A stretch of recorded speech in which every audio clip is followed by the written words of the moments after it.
Imagine standing at a crossroads, faced with a decision to go left or right. Do you choose freely, or is your path already determined by forces beyond your control? The question of free will has fascinated philosophers, scientists, and thinkers for centuries.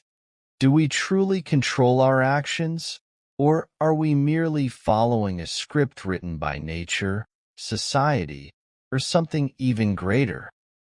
In this quiet exploration, we will journey through the labyrinth of free will, uncovering its philosophical roots, scientific challenges, and its impact on how we understand ourselves.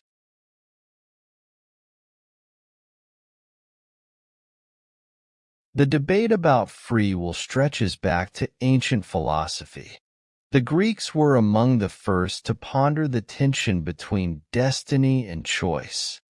Socrates believed in the power of reason, suggesting that humans can act freely when guided by wisdom and self-awareness.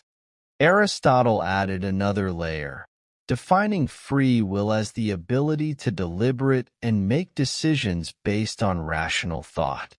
For Aristotle, free will was not absolute. It depended on one's capacity to act with intention. However, other traditions, like Stoicism, presented a different view. The Stoics believed that while we can control our reactions, the universe operates under a grand design. Our freedom lies not in changing fate, but in accepting it with grace.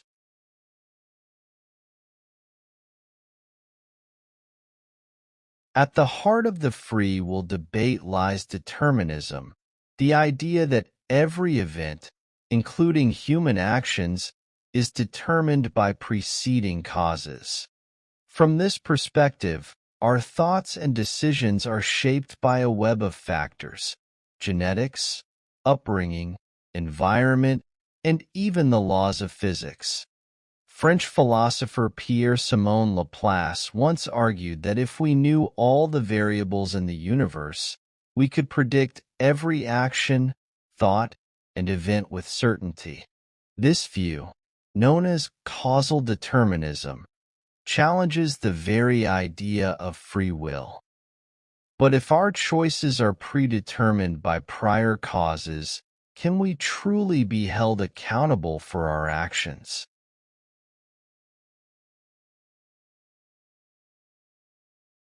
In modern times, neuroscience has entered the debate, offering new insights into the mechanisms of the human brain. Studies like those by Benjamin Libet in the 1980s revealed something startling. Our brains may make decisions milliseconds before we become consciously aware of them. This has led some scientists to question whether our sense of free will is merely an illusion. Yet, not all scientists agree. Some argue that the brain's complexity leaves room for spontaneity and unpredictability. Even if decisions are influenced by prior causes, our ability to reflect and deliberate may still grant us a form of freedom.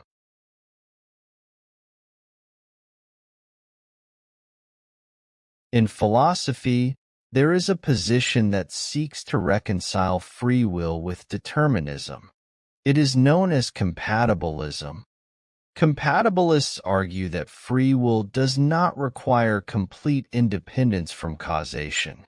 Instead, it is about acting in accordance with one's desires and values, even if those desires are shaped by external factors. Think of it this way. A river flows within the confines of its banks, yet it carves its own path. Similarly, humans operate within the boundaries of nature and society but can still make meaningful choices. Compatibilism offers a hopeful perspective that we can be both free and connected to the world around us.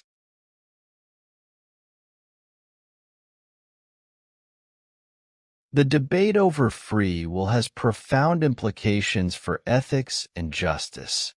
If our actions are predetermined, can we truly be held accountable for wrongdoing? Philosopher Galen Strawson argues that moral responsibility may be an illusion if free will does not exist. Yet, societies function on the assumption that individuals are responsible for their choices. Even in a deterministic framework, some argue that holding people accountable serves a practical purpose. It deters harmful behavior and reinforces social norms. The tension between free will and determinism challenges us to rethink what it means to be just and fair.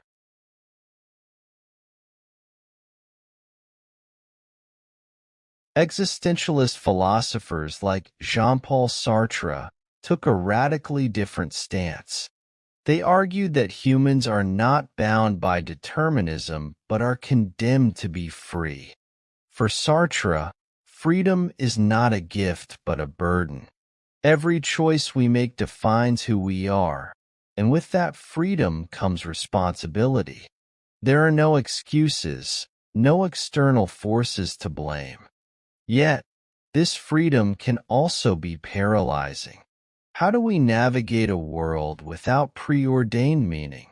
Sartre believed that we must create our own purpose, embracing freedom as a path to authenticity.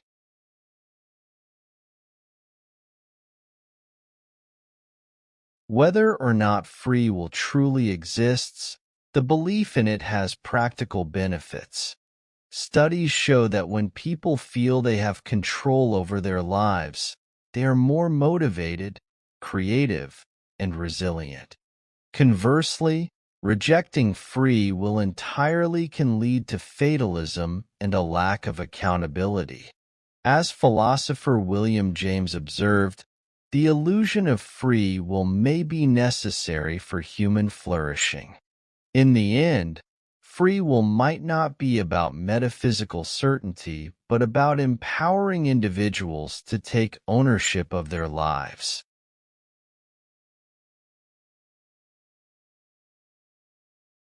The question of free will remains one of humanity's greatest mysteries, a puzzle that bridges philosophy, science, and spirituality. Are we masters of our destiny, or are we passengers on a predetermined path?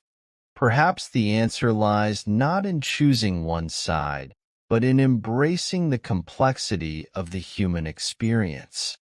In the words of David Hume, it is not contrary to reason to prefer the destruction of the whole world to the scratching of my finger. The debate over free will reminds us of the profound interplay between reason, emotion, and choice. Ultimately, the journey to understand free will is a reflection of our own quest for meaning, purpose, and identity. And perhaps in that search, we find our truest sense of freedom.